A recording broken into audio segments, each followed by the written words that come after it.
வணக்கம். இன்னைக்கு உங்களுக்காக கதை சொல்ல வந்திருப்பது வியல் உங்கள் சகி. இன்னைக்கு நம்ம பார்க்க போற கதையின் பெயர் மாளவிகாவின் ஜாதகம். கதைக்குள்ள போலாமா? தோட்டத்தில் பூஜைக்காக முல்லைப்பூக்களை பறித்து கொண்டிருந்த தேவிகாவை அம்மா அம்மா என்று அழைத்து கொண்டு பனிப்பெண் சரிதா கையில் செல்போனுடன் அங்கு ஓடி வந்தாள். அவளை அமைதியாக பார்த்து கொண்டு நின்ற தேவிகா, என்னம்மா, எதுக்கு இப்படி ஓடி வர என்று கேட்டதும், அம்மா உங்களுக்கு போனு. அப்படியா, இப்படி கொடு என்று கையில் இருந்த பூக்குடையை அவளிடம் கொடுத்துவிட்டு செல்போனை வாங்கி பார்த்தாள். அவள் முகம் மலர்ந்தது.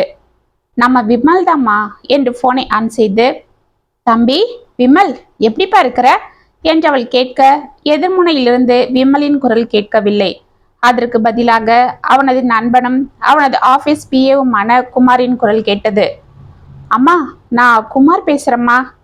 என்னப்பா, தம்பி போன்ல நீ பேசுற? அம்மா, நம்ம விமலுக்கு உடம்பு சரியில்லை. கடவுளே, என்னப்பா, என்னாச்சு? அம்மா பயப்படாதீங்க, அவனுக்கு ஒன்றும் இல்லை, சாதாரண காய்ச்சல் தான். அடடா, எப்ப இருந்து கண்ணு? நேற்று நைட்ல இருந்து காய்ச்சல்மா, மாத்திரை போட்டோம், குறையில.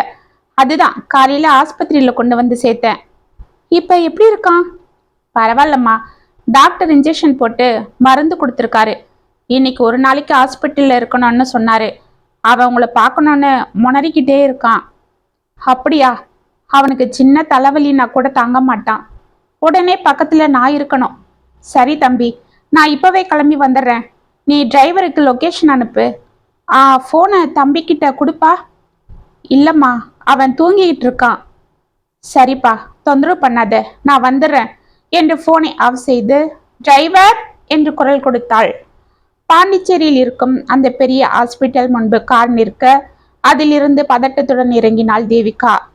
அம்மா வாங்கம்மா என்று அழைத்து கொண்டு அங்கு ஓடி வந்த குமார் அவள் கைகளை பிடித்து கொண்டு, மேல ஃபர்ஸ்ட் ஃப்ளோர் தான் என்று அவளை மெதுவாக அழைத்து சென்றான். அப்பா, தம்பிக்கு இப்ப எப்படி இருக்கு? பரவாயில்லம்மா, நீங்க கொஞ்ச நேரத்துக்கு முன்னாடி போன்ல பேசிட்டு வச்சதும் அவன் கண்முழிச்சான். அப்படியா என்று தேவிகா தடுமாறி கொண்டு கடகடவென நடக்க அந்த தாயின் பரிதாபமான முகத்தை பார்த்து கொண்டு அமைதியாக லிப்டை ஓபன் செய்தான் குமார். இருவரும் உள்ளே சென்றதும், அம்மா, நான் ஒன்று சொன்னா நீங்க சங்கடப்படக்கூடாது. என்னப்பா, சொல்லு. அம்மா, நம்ம விமலுக்கு ஃபீவர் இல்லை. தேவிகா டக்குன்னு அவனை கலவரத்தோடு திரும்பி பார்த்தாள். லிப்ட் ஃபர்ஸ்ட் ஃப்ளோரில் நின்றது. கதவு திறந்ததும் இருவரும் வெளியே சென்றனர். குமார், என்ன சொல்ற? அப்ப அவனை எதுக்கு ஹாஸ்பிட்டலுக்கு என்று தேவிகா கேட்பதற்குள் அவள் வாய்க்குளறியது.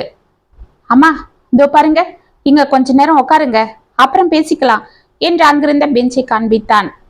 இல்லப்பா, பரவாயில்ல, சொல்லு, என் பிள்ளைக்கு என்ன ஆச்சு? அம்மா, விமல் நேத்து நைட்டு சூசைட் அட்டன் பண்ணியிருக்கான். தேவிகாவின் தலை கிர்ரென சுற்றியது. அவள் தடுமாற்றத்துடன் குமாரின் கைகளை பற்றி கொண்டாள். குமார் என்றவள் தீனமாக அவனை பார்க்க, அம்மா பயப்படாதீங்க, இப்ப விமலுக்கு ஒன்றும் இல்லை. நல்ல வேளையா நான் நைட் அவனை பார்க்க போயிருந்தேன். அவன் ரூம் கதவு ரொம்ப நேரமா திறக்காம இருக்கவே சந்தேகப்பட்டு அதை உடைச்சி உள்ள போய் பார்த்தேன். அவன் மயங்கி கிடந்தான். பக்கத்துல தூக்க மாத்திரை இருந்தது. இவன் உள்ள ரெஸ்ட் எடுத்துட்டு இருக்கான்னு வேலைக்காரங்களும் அவனை தொந்தரவு பண்ணாம இருக்க மாடிக்கு போகாமலேயே இருந்திருக்காங்க. நல்ல வேலை, நான் போனதே நல்லதா போச்சு. உடனே என் ஃப்ரெண்டு டாக்டர் வினீத்துக்கு போனை போட்டு அவனை இங்க கொண்டு வந்து சேர்த்தேன். அவங்க அப்பாவோட ஹாஸ்பிட்டல் தான் இது. அந்நேரம் அவரு தான் கடவுள் போல காப்பாத்தினாரு. நீங்க இதெல்லாம் சொன்னா பயப்படுவீங்க. சென்னையில இருந்து இங்க வர்றதுக்குள்ள உங்களுக்கு எதனா ஆகிட போதுன்னு தான் நான் உண்மைய சொல்லலம்மா. இப்ப எப்படிப்பா இருக்கான்? ஏன் இப்படி பண்ணா? இப்ப நல்லா இருக்காமா. ஆனா ஏன் இப்படி பண்ணான்னு நான் எவ்வளவோ கேட்டு பார்த்துட்டேன். என் ஃப்ரெண்டு வினித்தும் கேட்டுட்டான். ஆனா எதுக்கும் அவன் வாயை திறக்கல. அதுதான் உங்களை வர வச்சேன். எந்த ரூம்பா? வாங்கம்மா, இங்கதான் என்று அவளை மெதுவாக அழைத்து சென்றான். இவனுக்கு என்ன குறைச்சல்? இவன் ஏன் இப்படி பண்ணணும்? நேற்று சாயங்காலம் கூட என்கிட்ட நல்லா தானே பேசிட்டு இருந்தான். கடல் போல வீடு, காரு, சொந்தமான கம்பெனி, 3 தலைமுறைக்கு சொத்து எல்லாம் தானே இருக்கு. அவங்க அப்பா போனதுல இருந்து இவனை நான் கண்ணுக்குள்ள வச்சு வளர்த்துட்டு இருக்கனே. அவன் கேட்டது மட்டும் இல்லாம அவன் பாக்குறதெல்லாம் வாங்கி கொடுத்தனே. அவனும் என் மேல உயிரையே வச்சிட்டு இருப்பானே. நல்ல படிப்பு, அழகு, திறமன்னு எல்லாமே இருக்கிற என் பிள்ளைக்கு இப்ப என்ன குறைன்னு அவன் இந்த முடிவு எடுத்திருக்கான் என்று ஒன்றும் புரியாமல் தன் மனதில் ஏதேதோ நினைத்து குழம்பிக் கொண்டே உள்ளே சென்ற தேவிகா கட்டிலில் தன் மகன் வாடி வதங்கி படுத்திருப்பதை பார்த்து துடிதுடித்து போனாள். அவள் எவ்வளவு முயற்சி செய்தும் அவள் கண்களில் இருந்து வரும் கண்ணீரை அவளால் கட்டுப்படுத்த முடியவில்லை. அம்மாவை பார்த்ததும் வெண்ணையை திருடிய கண்ணன் போல் முகத்தை வைத்துக் கொண்டு மெதுவாக எழுந்து அமர்ந்தான் விமல். தேவிகா மெதுவாக அவன் அருகில் சென்று அமர்ந்து அவன் தலையை ஆசையாக கோதினாள். பட்டென தனது தாயின் மீது சாய்ந்து ஓவென கதறினான். குமார் அமைதியாக அவனை பார்த்து கொண்டு நிற்க அவனை சமாதானம் செய்யாமல் சற்று நேரம் அமைதியாக இருந்த தேவிகா மெதுவாக அவன் முதுகை தடவி கொடுத்தாள். தேம்பிக் கொண்டே எழுந்து தனது தாயின் கைகளை பற்றியவன், அம்மா என்ன மன்னிச்சிடுங்கம்மா, என்ன மன்னிச்சிடுங்க என்று கதறினான். தம்பி, நீ எந்த தப்பும் செய்யலப்பா, முதல்ல அமைதியா இரு என்றவன் கண்களை துடைத்துவிட்டு, இப்ப உடம்பு எப்படிப்பா இருக்கு என்றவனை உற்று பார்த்தாள். என்று மெதுவாக தலையை ஆட்டினான். சரி, இப்ப சொல்லு, அந்த பொண்ணு யாரு என்றாள் அமைதியாக. அம்மா, இதோ பாரு விமல், நீ என் புள்ள, இந்த வயிற்றுல ஊறுனவன். உன்னோட ஒவ்வொரு அசைவும் எனக்கு தெரியும். பெத்தவ கிட்ட இல்லைனாலும் 1000 மைல் தூரத்துல இருக்கிற தன் புள்ள மனசுல என்ன இருக்குன்றத கண்டுபிடிச்சிருவா. அதுதான் தாயோட சக்தி. அது மட்டும் இல்ல, நீ ரொம்ப தைரியசாலி, திறமசாலி. எனக்கு அப்புறம் அந்த பெரிய நிறுவனத்தை உன் திறமையால இன்னும் பெருசாக்கி இருக்க. இந்த சின்ன வயசுல நீ உங்க அப்பாவுக்கும் மேல சாதிச்சிருக்கிற. எனக்கு நல்லா தெரியும், என் புள்ள கோழை இல்ல, அவன் வீரன், எதுக்கும் கலங்காதவன்.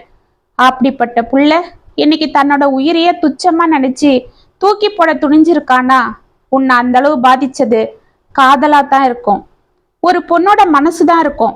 சொல்லு, யார் அந்த பொண்ணு? அம்மா, என்ன மன்னிச்சிடுங்கம்மா, நீங்க சொல்றது உண்மைதான். நான் இப்படி ஒரு நொடியில கோழையாக காரணம் ஏன் மாளவிகா தான் என்று கதறினான். தேவிகா ஒன்றும் புரியாமல் குமாரை பார்க்க, அம்மா, மாளவிகா நம்ம கம்பெனில வேலை பார்க்குற பொண்ணு என்றான் குமார். ஓ அப்படியா?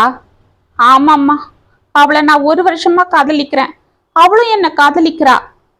சரி, அப்ப என்ன, அவங்க அம்மா அப்பா கிட்ட பேசி கல்யாணத்தை முடிச்சிடுவோம். அம்மா, அதுதாம்மா ஒரு சிக்கலாயிடுச்சு. ஏன்பா, என்னாச்சு? அவ இப்ப என்ன வேண்டான்னு சொல்றா. விமல், என்ன சொல்ற? உன்னையா உன்னையா வேண்டான்னு சொல்றா? அப்படி என்ன உன்கிட்ட அவளுக்கு பிடிக்காம போயிடுச்சு? அவளுக்கு என்ன பிடிக்காம இல்லம்மா, நானும் அவளுக்கு உயிர். இந்நேரம் எனக்கு இப்படி ஆகியிருக்குன்னு தெரிஞ்சா அவ உயிரையே விட்டுடுவா. அப்ப ஏன்பா என்று குழப்பத்தோடு அவனை பார்த்தாள். அம்மா, அவ ஒரு ஜாதக பைத்தியம். எதுக்கு எடுத்தாலும் நல்ல நேரம் பார்க்கறது, எங்க போனாலும் கிழமை பார்க்கறது, யார் என்ன சொன்னாலும் அந்த பரிகாரம் செய்யறதுன்னு ரொம்ப ஜாதகத்தை நம்புவா. ஈவன் நான் அவளை முத பார்க்கும்போது கூட அப்படி ஒரு நிகழ்ச்சி நடந்தது. நம்ம ஆபீஸ்ல அன்னைக்கு இன்டர்வியூ நடந்துட்டு இருந்தது. இவ வெளியில ரிசப்ஷன்ல சோஃபால உக்காந்துட்டு இருக்கும் போதே நான் உள்ள இருந்து பார்த்துட்டேன். அந்த பார்வையிலேயே ஏதோ தெரியல, யார்கிட்டயும் ஏற்படாத ஒரு உணர்வு இவகிட்ட ஏற்பட்டது. அவளை நான் முத பாக்குறது போலவே இல்ல. பல காலம் நாங்க சேர்ந்து வாழ்ந்தது போல இருந்தது. அவளை நான் சீக்கிரம் பார்க்கணும், அவகிட்ட நிறைய பேசணும்னு என் மனசு துடிச்சுது. ஆனா அவ உள்ள வரவே இல்லை. அவளுக்கு அப்புறம் வந்தவங்களெல்லாம் போகட்டும்னு எல்லாரையும் அனுப்பிட்டு இருந்தா. கிட்டத்தட்ட 12 மணி ஆயிடுச்சு. இன்டர்வியூவே முடிய போற சமயத்துலதான் இவ உள்ள வந்தா. அவளை போல அவளோட குவாலிஃபிகேஷனும் பர்ஃபெக்டா இருந்ததால அவளை நான் வேலைக்கு செலக்ட் பண்ணிட்டேன். அவ ரொம்ப சந்தோஷப்பட்டா. அப்பதான் நான் அவகிட்ட கேட்டேன், மிஸ் மாளவிகா, நான் உங்களை ரொம்ப நேரமா கவனிச்சிட்டு இருக்கிறேன். நீங்க காலையிலேயே இன்டர்வியூக்கு வந்தீங்க. சொல்ல போனா நீங்க தான் முதல்ல வந்தீங்கன்னு சொன்னாங்க. ஆனா நீங்க ஏன் முதல்ல உள்ள வரல? உங்களுக்கு அப்புறம் வந்தவங்க எல்லாரையும் அனுப்பிட்டு இருந்தீங்க என்று கேட்டுக்கொண்டு அவளை ஆச்சரியமாக பார்த்தான் விமல். சார், இன்னைக்கு வெள்ளிக்கிழமை. So what? சார், இன்னைக்கு 10:12 ராகு காலம். அதனால நான் ராகு காலத்துல எதுவும் நல்லது செய்ய மாட்டேன். காலையில 10 மணிக்கெல்லாம் நீங்க இன்டர்வியூ ஆரம்பிச்சிடுவீங்கன்னு தான் சீக்கிரமா வந்தேன். ஆனா நீங்க வரவே 10 மணி ஆயிடுச்சு. இன்டர்வியூ ஆரம்பிக்க 10:45 ஆயிடுச்சு. அதனால தான் நான் 12 ஆகட்டும்னு காத்துட்டு இருந்தேன் என்று அவள் தயங்கி கொண்டே கூற, கலகலவென சிரித்தான் விமல். சற்று நேரம் வரை அவனால் சிரிப்பை அடக்க முடியாமல் சிரித்து ஓய்ந்ததும், சரி, இப்ப நான் உங்களுக்கு முன்னாடி யாரையாவது வேலைக்கு செலக்ட் பண்ணியிருந்தா இப்ப உங்களுக்கு வேலை கிடைச்சிருக்காதே, அப்ப என்ன செய்வீங்க? அப்ப உங்க நல்ல நேரம் என்ன ஆகியிருக்கும்? சார், அதுதான் இல்ல, ராகு காலத்துல அவங்கள இன்டர்வியூ அட்டன் பண்ணதால தான் அவங்களுக்கு வேலை கிடைக்கல. நான் நல்ல நேரத்தில் அட்டன் பண்ணதால தான் எனக்கு கிடைச்சிருக்கு என்று பட்டென கூறினாள் மாளவிகா. அவளை ஆச்சரியமாக பார்த்து கொண்டிருந்தான் விமல். அவன் மனதில் அவள் அந்த நொடியில் இருந்து ஆட்சி செய்ய ஆரம்பித்தாள். அதுக்கப்புறம் அவளோட வேலை, திறமை, அவ அழகு, அடக்கம் எல்லாம் என்னை ரொம்ப இம்ப்ரெஸ் பண்ணவே என் மனசை நான் அவகிட்ட பறி கொடுத்துட்டேன். ஒரு நாள் நான் அவகிட்ட என் காதலை சொல்லிட்டேன். அவ மனசுலயும் என் மேல அந்த எண்ணம் இருந்ததால உடனே அவளும் ஒத்துக்கிட்டா. அதுக்கப்புறம் எனக்கு என்னவோ பெரிய பொக்கிஷன் கிடைச்சது போலவே ஆயிடுச்சு. அவளை வாழ்க்கையில மிஸ் பண்ணவே கூடாது என்ற தீர்மானத்துக்கு வந்துட்டேன். அதுக்காக தான் சீக்கிரமா அவளை என் மனைவியா நம்ம வீட்டுக்கு கூட்டிட்டு வர ஏற்பாடு பண்ணேன். நாங்க 2 பேரும் முதல்ல உங்ககிட்ட வந்து எங்க காதலை சொல்லி உங்க சம்மதத்தை வாங்கிக்கிட்டு அப்புறம் உங்க அம்மா அப்பா கிட்ட சொல்லலான்னு இருந்தோம். ஆனா போன வாரம் திடீர்னு அவ போனை போட்டு நம்ம கல்யாணம் நடக்காது, என்னை மறந்துடுங்கன்னு சொல்லிட்டா. ஏன்பா? இப்படிதாம்மா, நானும் அலறிக்கிட்டு அவகிட்ட கேட்டேன். அப்புறம்தான் அவ சொன்னான், விமல், நாளைக்கு உங்க அம்மாவை நம்ம பார்க்க போலான்னு நீங்க சொன்னீங்க இல்ல? ஆமா, அதுக்காகத்தான் நான் எங்க வீட்டு பக்கத்துல இருக்கிற ஒரு ஜோசியரை பார்க்க போயிருந்தேன். எதுக்கு? அவரும் நம்ம கூட வராரா? இல்ல விமல், நாளைக்கு முத உங்க வீட்டுக்கு போறோம். அதுவும் உங்க அம்மா கிட்ட நம்ம காதலை பத்தியும் கல்யாணத்தை பத்தியும் சொல்ல போறோம். அதுக்காக நல்ல நாள் பார்க்க போனேன். சரியா போச்சு. விமல், நான் சொல்றத கேளுங்க. சரி, சொல்லு. அவர் அப்ப என் ஜாதகத்தை பார்த்தாரு. அப்பதான் அந்த விஷயத்த சொன்னாரு என்று கண்கள் கலங்கினாள். ஏய், என்ன சொன்னாரு? எது கழற? நான் உங்களை கல்யாணம் பண்ணிக்கிட்டா நமக்கு குழந்தை பிறக்காதான், என்னால உங்களுக்கு ஒரு வாரிசை கொடுக்க முடியாதான். விமல் கலகலவென சிரித்தான். என்ன சிரிக்கிறீங்க? ஒண்ணு இல்ல, நீ படிச்ச பொண்ணு தானே. போது நிறுத்துங்க. இந்த காலத்துல சயின்ஸ் எவ்வளோ வளர்ந்துருக்கு. குழந்தை இல்லைன்னா என்ன, நாம செயற்கை முறையில குழந்தை பெற்றுக்கலாம், இல்லைன்னா தத்தெடுத்துக்கலான்னு ஏதாவது சொல்லாதீங்க. அது கூட நம்ம ஜாதகத்துல இருந்தாதான் நடக்கும். இதோ பாருங்க, எனக்கு என்னவோ பயமா இருக்கு. நீங்க இவ்வளோ பெரிய கம்பெனிக்கு முதலாளி, இன்னும் உங்களுக்கு நிறைய சொத்து இருக்கு. உங்க அம்மாக்கு நீங்க ஒரே புள்ள, உங்களுக்கு ஒரு வாரிசு வேணும்னு உங்க அம்மா நினைக்க மாட்டாங்களா? அவங்களா என்ன வேண்டான்னு சொல்றதுக்குள்ள நானா விலகிடுறேன். ஏய் மாளவிகா, நான் சொல்றத கேளு. முடியாது. இந்த விஷயத்துல நான் யார் பேச்சும் கேட்க மாட்டேன். ஒரு குழந்தைதான் வீட்டுக்கு அஸ்திவாரமே. அதுவே என்னால உங்களுக்கு கொடுக்க முடியாதுன்னா நான் எதுக்கு உங்களை கல்யாணம் பண்ணிக்கணும் என்று அழுது கொண்டே போனை கட் செய்தாள். அதுக்கப்புறம் நான் அவளை எவ்வளவோ கன்வின்ஸ் பண்ண பார்த்தேன். ஆனா அவ ஒத்துக்கவே இல்லை. வேலையை விட்டு நின்னுட்டா. என்னால் அவளை பார்க்காம இருக்க முடியல. நான் ரொம்ப தவிச்சிட்டேன். நேற்று காலையில அவளை வம்படியா ஃபோன் பண்ணி வர வச்சேன். அவ வந்தாளாப்பா? வந்தாமா. வந்து என்னை மறந்துடுங்க, நீங்க வேற ஒரு பொண்ணை கல்யாணம் பண்ணிக்கிட்டு குழந்தை குட்டின்னு சந்தோஷமா இருங்க, என்னை மறந்துடுங்கன்னு சொல்லிட்டு போயிட்டா. இதுக்கு மேல அவளோட பிடிவாதத்தை என்னால மாத்த முடியல. அவ இல்லாம என்னாலையும் என்று கதறி அழுதான். அவன் தோள்களை ஆதரவாக பற்றிய தேவகி, விமல், நீ எதுக்கும் கவலைப்படாத. அந்த மாளவிகா தான் உன் மனைவி. அம்மா, அவ ரொம்ப பிடிவாதக்காரி. அந்த பிடிவாதத்தை நான் மாத்துறேன். நாம இப்ப டிஸ்சார்ஜ் ஆனதும் நேரா அங்கதான் போறோம். குமார், ஏற்பாடு பண்ணுப்பா என்றாள். சரிம்மா என்று அவன் கூறிக்கொண்டிருக்க, என்ன விமல், எப்படி இருக்கீங்க என்று கேட்டுக்கொண்டு டாக்டர் விஸ்வநாதன் உள்ளே வர அவர் பின்னால் அவரது மகன் டாக்டர் வினீத்தும் வந்தான். வாங்க டாக்டர், வாங்க என்று குமார் அவரை பார்த்து உள்ளே அழைக்க விமலும் கட்டிலில் சரியாக அமர்ந்து கொண்டான். தேவிகா டக்கென கட்டிலில் இருந்து எழுந்து கொள்ள உள்ளே வந்த விஸ்வநாதன் அவளை பார்த்து அதிர்ந்து நின்றார். நீங்க நீங்க தேவிகா தானே என்று அவர் உதடுகள் முணுமுணுக்க தேவிகா அவரை பார்த்து சிலை போல் நின்றாள். அப்பா என்று வினீத் அவர் தோள்களை பிடிக்க சட்டென சுயநினைவுக்கு வந்த விஸ்வநாதன், தேவிகா எப்படி இருக்கீங்க? விமல் என்னோட புள்ளதான் டாக்டர் என்றாள் அமைதியாக. Oh my God! விமல், இப்ப எப்படி இருக்கு? டேப்லெட்ஸ் எல்லாம் எடுத்துக்கிட்டீங்களா என்று அவனது கையை பிடித்து பல்ஸ் பார்த்தார்.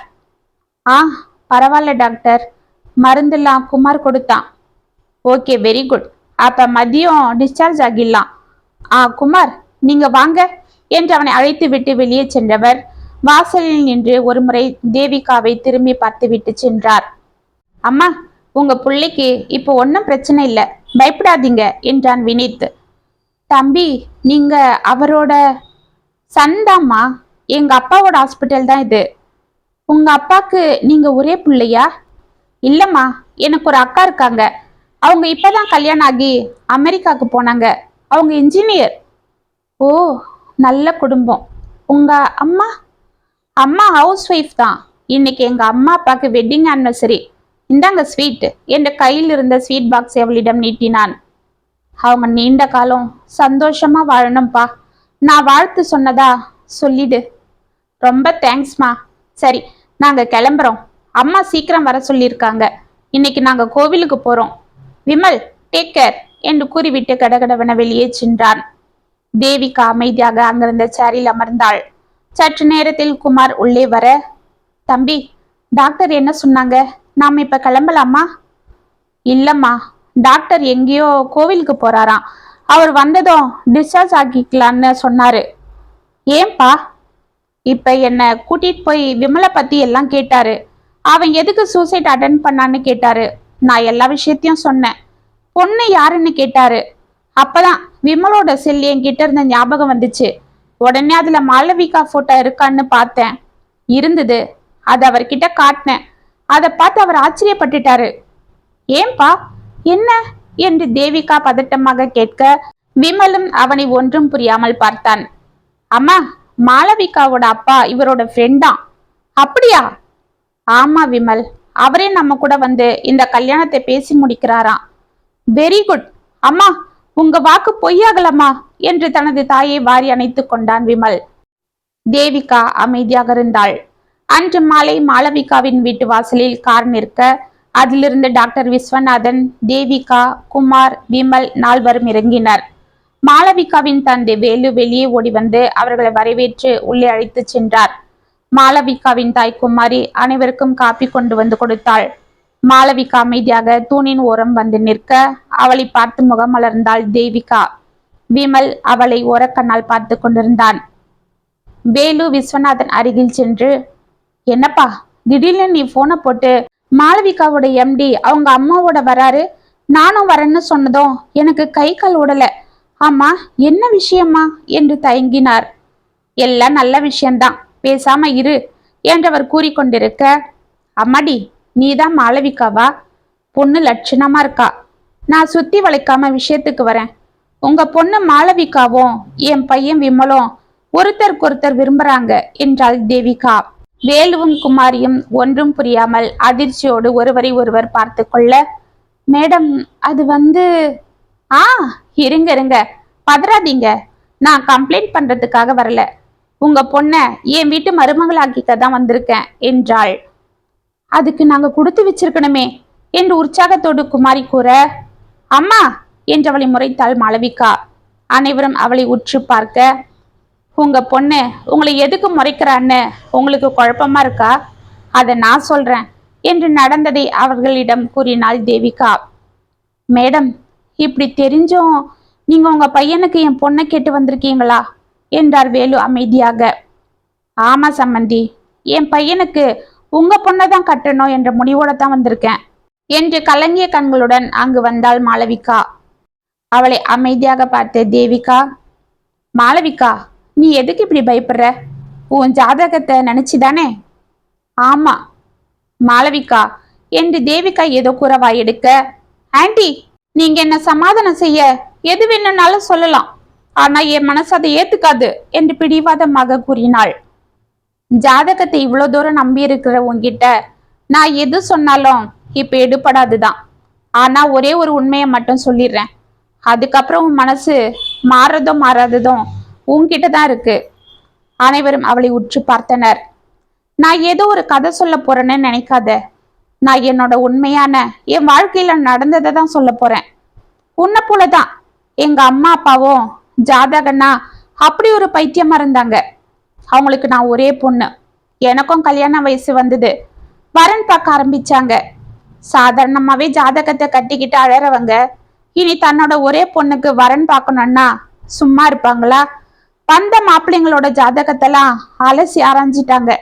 அவங்களுக்கு எதுவும் திருப்தி படல. இதனால நானும் ஒன்னும் பெருசா வருத்தப்படல.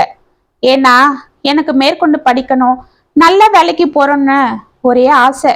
அதனால அவங்க தட்டி கழிச்சுக்கிட்டு போறதுக்கெல்லாம் நான் சந்தோஷம்தான் பட்டுட்டு இருந்தேன். அப்பதான் மதுரையில இருந்து ஒரு வரன் வந்தது. பையன் டாக்டர் படிச்சிருக்காரு. வீட்டுக்கு ஒரே பையன், நல்ல வசதின்னு சொன்னாங்க. அவரு ஜாதகம் செட் ஆகி அவங்க என்ன பொண்ணு பார்க்கவும் வந்தாங்க. எந்த வரனும் பொண்ணு பார்க்குற அளவுக்கு வந்ததில்லை. ஏன்னா எங்க அப்பா தான் ஆரம்பத்திலேயே ஜாதக பார்த்து அனுப்புறதால இவர் ஒருத்தர் தான் என்னை முத பார்க்க வந்தாரு. அந்த பார்வையிலேயே எங்க 2 பேருக்கும் பிடிச்சு போயிடுச்சு. அவரை பார்த்ததும் வைராக்கியமா படிக்கணும்னு இருந்த என் மனசும் தளர்ந்து போயிடுச்சு. ஆனா நாங்க பேசிக்கல. பெரியவங்களுக்குள்ளேயும் ஒத்து போக கல்யாணத்துக்கு நாள் குறிச்சு தட்டை மாத்திக்கிட்டாங்க. அப்பதான் ஒரு நாள் நான் என் ஃப்ரெண்ட்ஸுங்க கூட சினிமாக்கு போயிருந்தேன். ஏய் தேவிகா, இதோ இருக்குடி சீரோ, கடைசியில யாரோ உட்காந்துட்டு இருக்காங்க. பரவாயில்ல, சரி விடு. அதுக்கு அடுத்த 4 சீட்டு தான் நம்மளோடது. நீ இப்படி உக்காரு, படம் வேற ஆரம்பிச்சிட்டாங்க, இருட்டுல கண்ணு தெரியல என்று அவளது தோழி லதா தட்டு தடுமாறி கொண்டு தேவிகாவை உள்ளே அனுப்ப அவள் இருட்டில் தடுமாறி கொண்டு சீட்டில் அமர்ந்தாள். நால்வரும் ஒருவாறு அமர்ந்து படத்தை பார்க்க தேவிகா கீழே குனிந்து எதையோ தேடிக்கொண்டிருந்தாள். எஸ்கியூஸ் மீ, இதுதானே நீங்க தேடுறது என்று ஒரு ஆணின் குரல் கேட்க டக்கென நிமிர்ந்தவள் கையில் இருந்த போன் வெளிச்சத்தில் அந்த முகத்தை பார்த்து திடுக்கிட்டாள். அவளது உள்ளங்கை பட்டென வெறுத்தது. தடுமாறிக்கொண்டு அவள் பதட்டத்தோடு எழுந்து கொள்ள அவள் கைகளை மெதுவாக பற்றிய அந்த மனிதன், தேவிகா பேசாம உட்காருங்க, எதுக்கு இப்படி எழுந்துக்கிறீங்க என்றான். நான் வந்து ஒன்னும் பிரச்சனை இல்லை. அன்னைக்கு உங்களை பொண்ணு பார்க்க வந்திருந்தப்ப நீங்க என்கிட்ட ஒரு வார்த்தை கூட பேசல.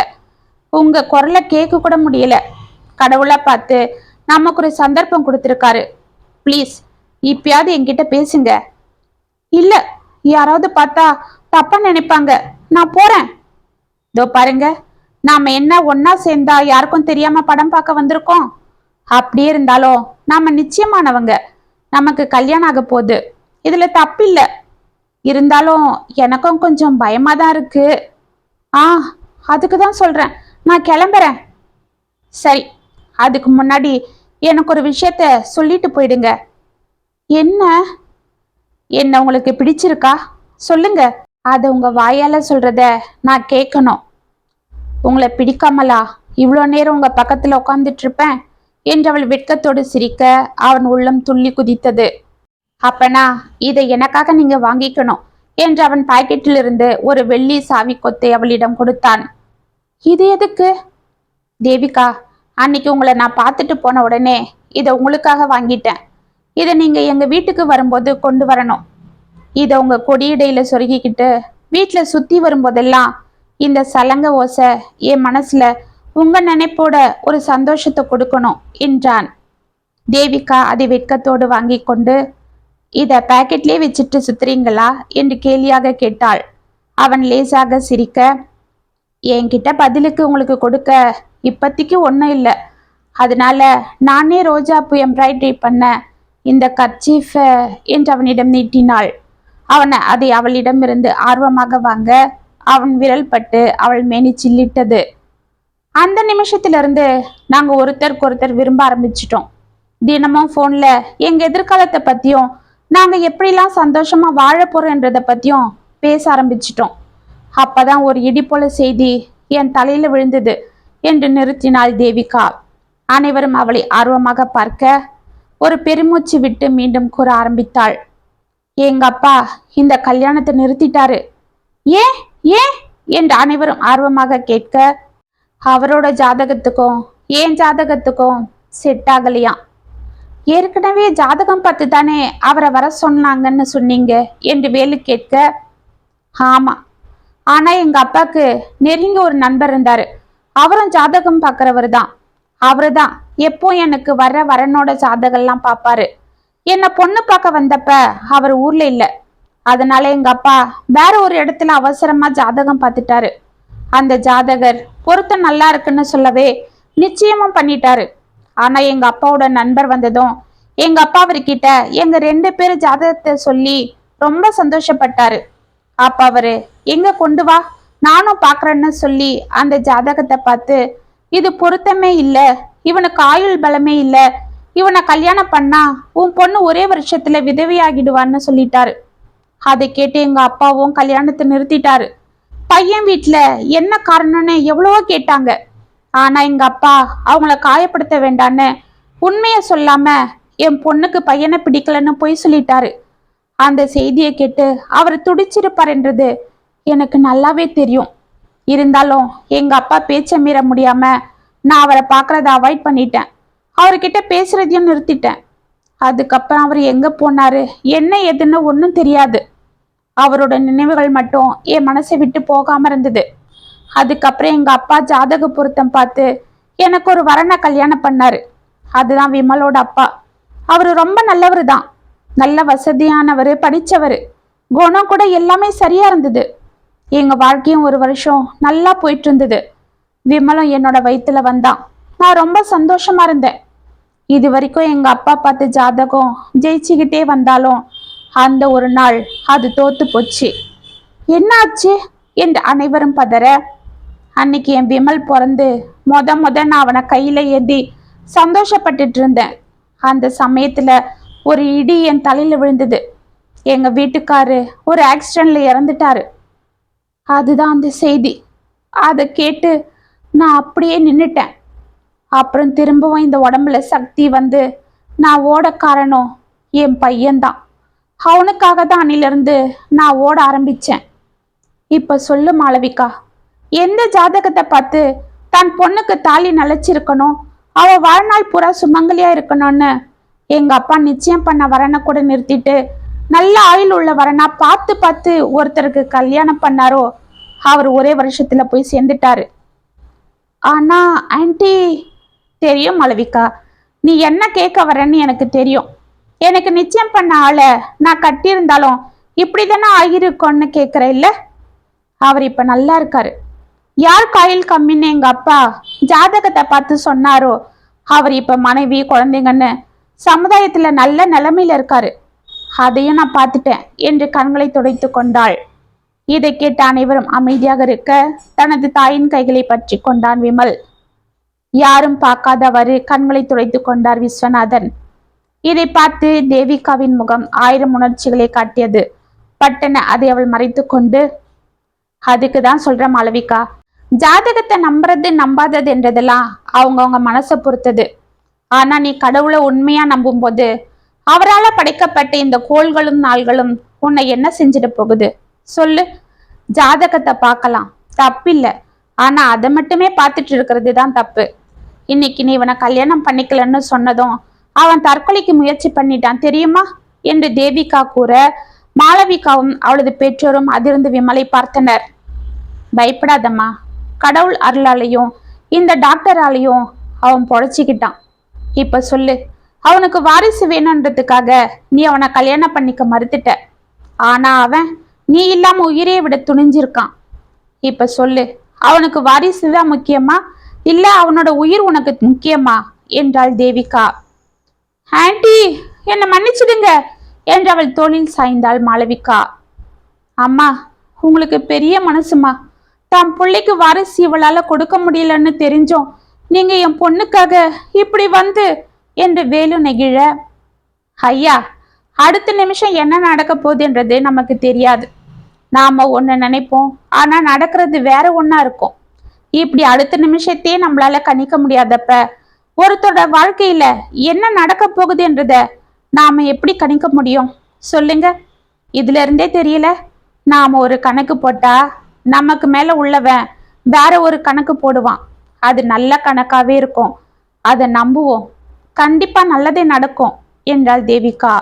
அப்ப என்ன, எல்லாம் நல்லபடியா நடந்தது, கல்யாணத்துக்கு நாள் குறிச்சிடலாம் என்று விஸ்வநாதன் கூற அனைவரும் சந்தோஷத்தில் சிரித்தனர்.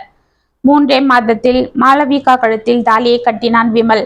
அனைவரும் அச்சதை தூவி வாழ்த்த அனைவரிடமும் ஆசி பெற்ற மணமக்களை வாழ்த்திய தேவிகா தனது மருமகளுக்கு தன் இடுப்பில் இருந்த சாவி கொத்து எடுத்து கொடுத்தாள். இதை விஸ்வநாதன் பார்த்து கண்கள் கலங்க அவர் பாக்கெட்டில் இருந்த கர்ச்சீஃபை எடுத்து யாருக்கும் தெரியாமல் கண்களை துடைத்து கொண்டார். அதில் ரோஜாப்பூ எம்ப்ராய்டரி செய்திருப்பதை பார்த்து லேசாக புன்னகை செய்தாள் தேவிகா. இத்துடன் மாளவிகாவின் ஜாதகம் கதை முற்றும். உங்களுக்கு எழுதின இந்த கதை உங்களுக்கு பிடிச்சிருந்தா கமெண்ட்ஸ்ல சொல்லுங்க, லைக் பண்ணுங்க, ஷேர் பண்ணுங்க, மறக்காம சப்ஸ்கிரைப் பண்ணிக்கோங்க. மீண்டும் நாளைக்கு வேற ஒரு சுவாரஸ்யமான கதையோட உங்களை சந்திக்கிறேன். அது வரைக்கும் இனிப்பிலே இருங்க. இப்படிக்கு வியல் உங்கள் சகி.